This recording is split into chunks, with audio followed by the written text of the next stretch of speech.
What's up, gamers? Today I want to show you how to spot on quite a bad light tank map, Outpost. And there's a better way that you can do it than just driving into the middle where the lake is.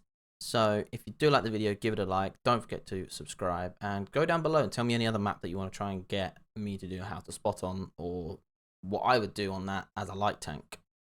If you have nothing else to say, just go down below and leave an emoji because engagement. So if I jump to statistics, you'll see I've played one game for one win with an 1800 XP and a mastery in one game. That's how I did it.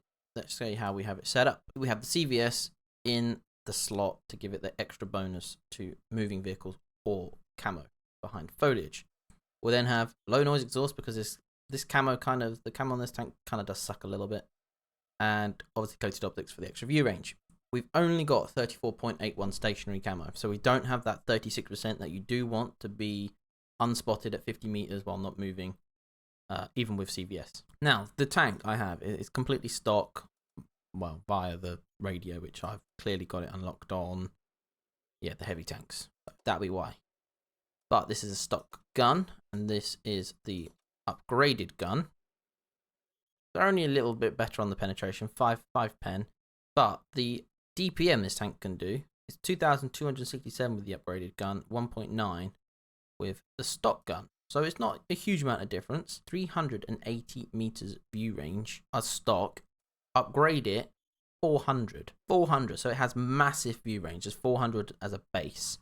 So we're up to 428 at the moment. We don't have recon. We don't have brothers in arms. We do only have a 2-skill crew, which you do want camo every single time. Get 100% camo on the crew every single time. I like to put designated target just because it leaves them on a little bit more. So this is how we have it set up. Let's get into the game. Hopefully I've remembered to do the garage intro, as I always forget. But today we're going to go and have a look on how we can spot on Outpost. So what I like to do is head over to here and then follow the road along to get to this area in, what's that, H9? Now, I don't like doing what this ELC is doing, because going and sitting in the middle, you have to... I never saw that. You end up having to sit there and wait for the enemy tank destroyers to fire unless you have really good view range. And odds are you're probably going to get blind fired. So I like to push early on in the light tank down to this location, because you will spot them as soon as they move, fire, or not always unnecessarily firing. So ELC, we know he's small, he's light. Let's ram him. Somehow we missed that. So I'm going to push him back to until somebody sees him, and then fire, and he's out. Now obviously he does take, he's got an autoloader, so he does do quite a bit of damage. Let's see if we can shoot one of these guys in the back. We did. We managed to hit him. Now this is my first ever game in the Walker Bulldog, so I'm hoping that I remember to show you that in the garage. Yeah. So we know we're probably still spotted. So you knock this tree over,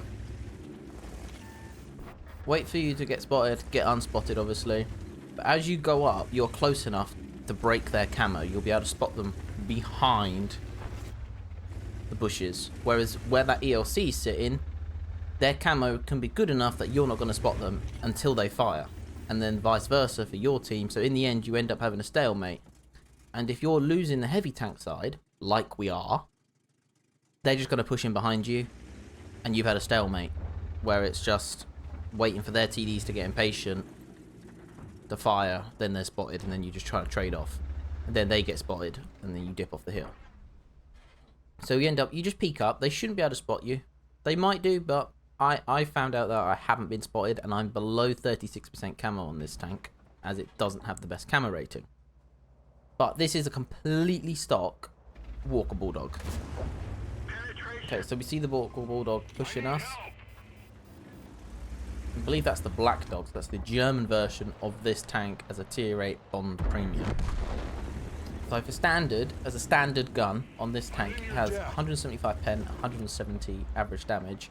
It does come with heat rounds, 210 pen and 170 damage, and awful HE compared to the German one that you just saw that has about 102 millimeters of HE pen, and it is really good.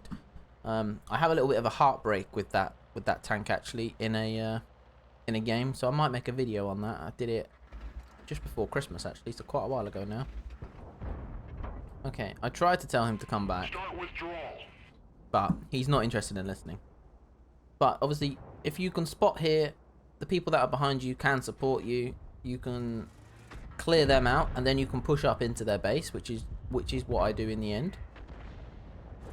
You can see we're up to 1,566 assistance already with 1,100 damage, which for a stock tier 8 light tank, I don't think is that bad. This is my first ever game I've ever sat in this thing.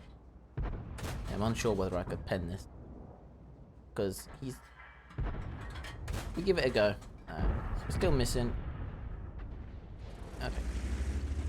So I know there's a Scorpion G, and I believe the Lurva and the Turtle are coming back. Yep, there they are. They've just come up on there. So I'm having a look at where they're going and where I might be able to go. But I want to get that Scorpion spotted if I possibly can. So I'm going to push up. I'm still going to be the eyes for my team. It's not very, it's quite even right now. We're at 1,400 difference. Okay, so now you're going to see the HE pen for this. I'm going to fall back behind the bush and fire. 304 damage, which is really nice when you think about the SUs and the Scorpions, things like that have got weak armor. Okay, so we can push by here. We're not going to get spotted by him. No, we are going to get spotted by him. Okay, so the Scorpion's now dead, which means I can now push. Now I want to go and kill these artilleries. I want them out of the game. They're going to be supporting a lot of damage onto our team, especially with 2 of them. Now they're probably expecting it. Yep, there he is. And he does hit us. Luckily he doesn't pen. 220, we just repair it, heal it, get rid of it. We make him miss, we use the ridgeline. It's very hard to fire over the ridgeline for artillery. Now the best way to kill artillery, obviously he's just fired, it doesn't really matter. Fire him in the tracks, they're not going to have a repair crew, it's going to be really slow. Drive up behind them, shoot them in the flywheel. They're probably sitting there kicking, screaming, crying because they're about to die. We were out of HE here, so unfortunately I couldn't kill him as quick as I wanted to. Now what I do is I want to spot the Lurva and the Turtle, which are the 2 remaining tanks. So I'm going to go for the Turtle right now. So we start firing him in the tracks, and I think, what's the point of firing him in the tracks? I need to get him higher up in the body to ensure that the tracks don't eat the low penetration shells. Okay, so he's about to die. I go to take the Lurva kill. No, gotta go for that one. And then the Lurva's out. So we finish with 2.7k of assistance and 2.7k of basically damage as well. So, or 2.8k of assistance. So it's very close. So we'll jump into the post-game stats and see how we did. Okay, so this is what it looks like from post-game stats from the game that you've just watched. There's the 2,768 assistance that we did, all spotting, no tracking, and the 2,696, so 2,700 damage that we did. We finished with 4.6 as an experience and 77,000. We did get a mastery badge in the first ever game, which is lovely.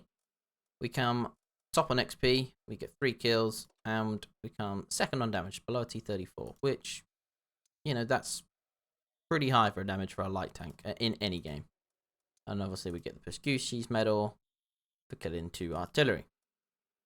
We fired 19 shells, we hit 16 and penned 14, which I don't think is that bad at all, so it's obviously pretty decent. It was only a 5-minute and 50-second game. So the base of it was 1,859 XP for 60,000 credits made. If you like the video and there are any other maps you want to see, please don't forget to give it a like, hit the subscribe button, and we'll see you next time.